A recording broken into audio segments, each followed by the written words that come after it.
கார்த்திகை மாதத்திற்கு அடுத்தபடியாக முருகனை வழிபட உகந்த மாதம் வைகாசியாகும்.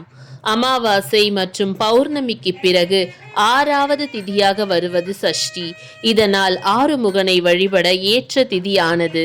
வைகாசி மாதம் வரும் வளர்பிறை சஷ்டியில் சஷ்டி விரதத்துடன் ஆரண்ய கௌரி விரதமும் கடைபிடிப்பார்கள்.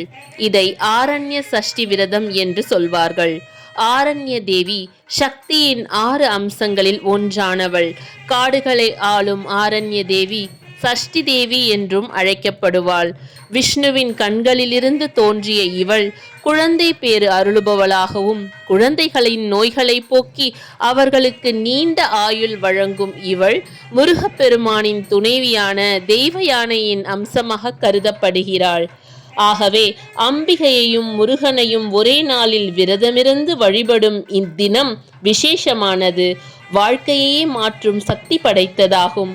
மனத்தில் இருக்கும் பயங்கள் அனைத்தும் விலகும். வெற்றி மேல் வெற்றி வரும். அனைவரும் இத்திருநாளில் முருகனையும் அம்பிகையும் தரிசித்து அருள் பெறலாம்.